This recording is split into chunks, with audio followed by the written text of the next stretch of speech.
Je descends à la prochaine. La chronique de Gilles Simon.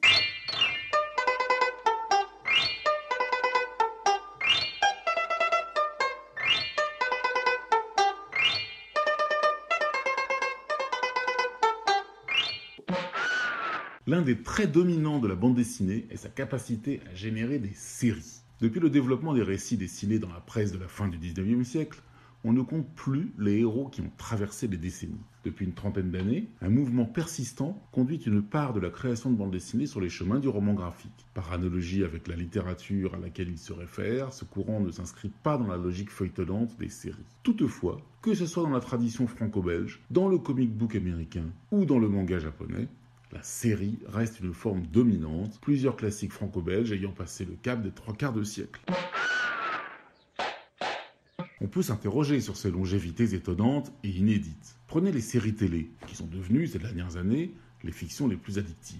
Elles vont rarement au-delà de 5, 6 ou 8 saisons, tout au plus. Les sujets s'épuisent, les acteurs font défection, les téléspectateurs se lassent. Mais les séries de bande dessinée, elles, durent tant et plus, passant même parfois de main en main. Elles semblent si inépuisables qu'elles redeviennent un refuge pour les éditeurs et certains auteurs en ces temps de crise traversés par le monde de la bande dessinée. Une crise qui se caractérise par une surproduction ne cachant plus la baisse des tirages et des ventes et entraînant donc une paupérisation des auteurs et une fragilisation des éditeurs. Du coup, les grands éditeurs, inquiets, s'appuient sur leur catalogue, sur leur tête de gondole, les séries. Et ils cherchent à ranimer, raviver les séries qui ont fait les riches heures de leur enseigne, mais qui soit se sont éteintes à la mort de leurs créateurs, soit ont été dénaturées par les auteurs eux-mêmes ou par une succession de continuateurs peu inspirés.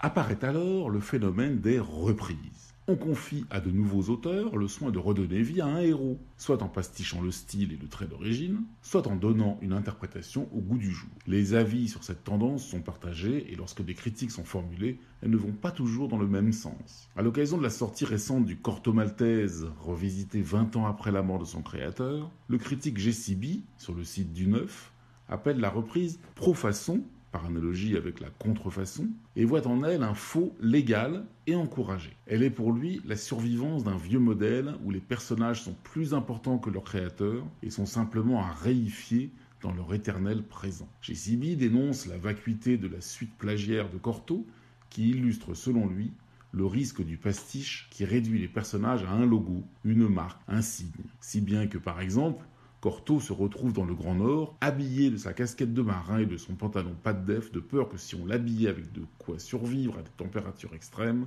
les lecteurs ne le reconnaissent pas. À l'opposé, Henri Filippini, dans DBD, approuve la majorité des reprises, mais tient à ce qu'elles respectent les héros, qu'elles les préservent et leur soient fidèles. Selon lui, la nouvelle reprise de Bob Moran est fautive, parce que précisément, l'aventurier n'est plus lui-même. Dans le blog de 9e art, Thierry Grunstein dit ne pas priser du tout les reprises et confie même que quand c'est le créateur en personne, mettons Uderzo, qui exprime le désir que ses personnages lui survivent, d'une certaine façon, il se manque de respect à lui-même. Les reprises divisent donc les critiques, et les lecteurs font leur tri, selon qu'ils sont d'anciens lecteurs nostalgiques ou de jeunes lecteurs découvrant en vrac d'anciens héros remis au goût du jour. Certains diront qu'Alix, Michel Vaillant ou Ricochet ont beaucoup gagné à leur reprise par rapport à la lente dégradation dont ils ont souffert au cours des dernières décennies. Mais les reprises sont elles-mêmes de diverses natures. On trouvera les imitations très maniérées de Blake et Mortimer, les continuations presque à l'identique de Lucky Luke ou d'Astérix, ou un presque parodique Achille Talon. Mais on trouvera aussi, dans un registre fort différent, les aventures de Spirou Art, qui sont des interprétations personnelles confiées à des auteurs tels que Franck Le Gall, Yann et Schwartz, Trondheim et Parme ou Al Séverin. Cette formule a récemment été appliquée à Mickey, revisité par Cosey ou Trondheim et Keiramidas, et le sera très bientôt à Lucky Luke, revu par Mathieu Bonhomme ou Guillaume Bouzard. Dans presque tous les cas, l'impression qui se dégage à la lecture de ces reprises est un mélange confus de nostalgie et de déception, d'agacement et d'amusement, d'impatience et d'ennui, parce que l'œuvre originale, le mythe, se tient toujours derrière la page qu'on est en train de lire. Il faut la puissance et l'originalité de l'approche de Spirou par Émile Bravo pour, tout en nous accueillant en terrain familier, nous embarquer réellement dans une œuvre à part entière qui nous enchante et nous transporte. Et puis, il y a Chlorophylle et le monstre des trois sources qui vient de paraître et qui échappe à toute catégorie. Chlorophylle, c'est une série de bandes dessinées créée en 1954 par le Belge Raymond Machereau, qui a dessiné la série jusqu'en 1965 avant de lancer Sibylline, une autre série qui reprend l'univers animalier de Chlorophylle, ainsi que la poésie de ses aventures et de ses dessins, mais chez un autre éditeur. Les personnages de la série de Machereau sont des animaux anthropomorphes, dans un style Linklater tout en rondeur, proche de Disney. D'ailleurs, très peu de temps après sa création dans les pages du journal de Tintin, la série a fait l'objet d'une adaptation animée pour la télévision. Chose rare dans la bande dessinée animalière, l'attitude des personnages est le plus souvent basée sur une posture humaine, mais parfois également sur des comportements animaux. Après le départ de Machereau chez Spirou, différents auteurs mettront en scène l'univers de Chlorophylle, jusque dans les années 80 et l'extinction d'une série devenue assez datée. Et voilà que Zidrou et Gaudy, des auteurs qui ont lu Machereau dans leur enfance, ont souhaité faire renaître le personnage dans une aventure à leur manière. Ce fut Embrouille et Coquefredouille, paru en 2014 aux éditions du Lombard, toujours propriétaire du personnage qu'elle compte bien relancer avec des albums vus par différents auteurs dans l'esprit de la collection Le Spirou 2. Jean-Luc Cornette saute sur l'occasion et manifeste son envie de travailler avec un auteur dont il apprécie le travail. Il s'agit de René Haussmann, génial illustrateur animalier qui s'est fait connaître avec son bestiaire dans les pages de Spirou, journal où l'avait fait entrer, tout jeune, un certain Raymond Machereau. René Haussmann, aujourd'hui âgé de 80 ans, n'avait ni envie de dessiner à la manière de Machereau, très éloigné de son propre style, ni de représenter des maisons, des vêtements, des voitures, des humains. Jean-Luc Cornette imagine alors pour lui un scénario sur mesure, pour un album qui restera unique en son genre selon le vœu du dessinateur.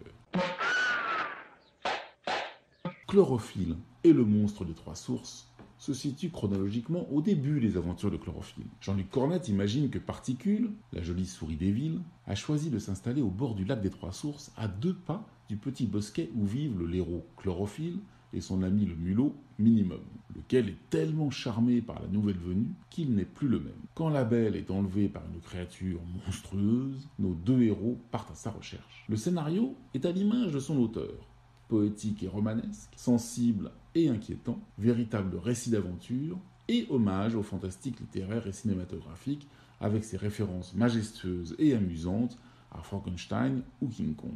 Les liens invincibles de l'amitié, le chagrin d'un père qui commet l'impensable pour sauver son fils, l'acceptation de la différence, la tolérance et la solidarité, le féminisme même, sont abordés au détour d'un récit tout public. Fidèle à l'esprit généreux et humaniste de Machereau, le scénario offre pourtant à Haussmann l'occasion de rendre hommage à son ami disparu, mais sans en imiter le trait en aucune façon. Autant l'anthropomorphisme de la faune de Machereau était très proche de celui de Disney, avec des animaux vivant dans des villes à leur taille, habillés comme des humains, dans un trait plutôt Linklater, autant le dessin du grand Haussmann est plus réaliste, vif, fouillé et dynamique dans la tradition de l'école de Marcinelle et redonne de l'animalité au personnage. Et avec le temps, sa plume et ses pinceaux ont atteint une virtuosité qui font de cet album une splendeur. Haussmann, qui a exploré des univers féeriques et merveilleux dans ses illustrations ou dans ses bandes dessinées avec son complice Pierre Dubois, se plonge avec un plaisir évident dans les méandres fantastiques et inquiétants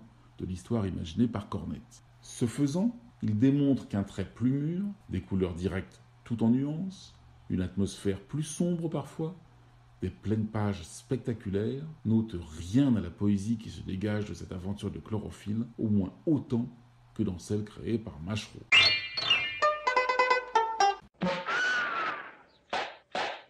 Voici le moment de mon conseil de la semaine.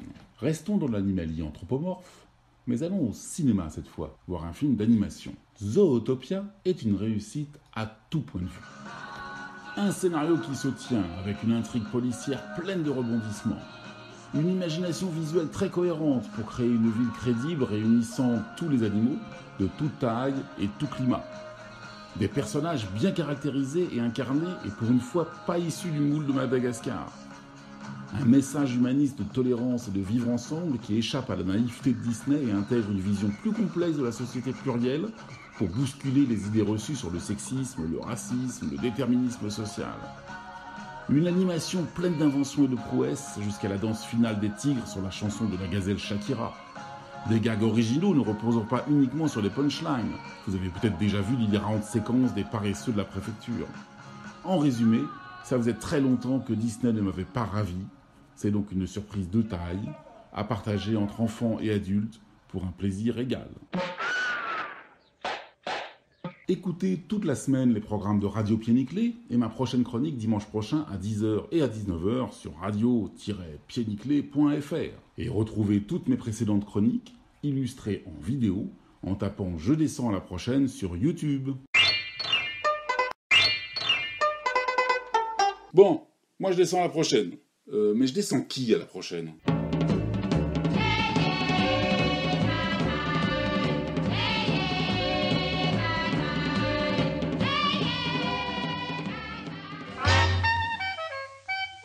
Tu nous connais les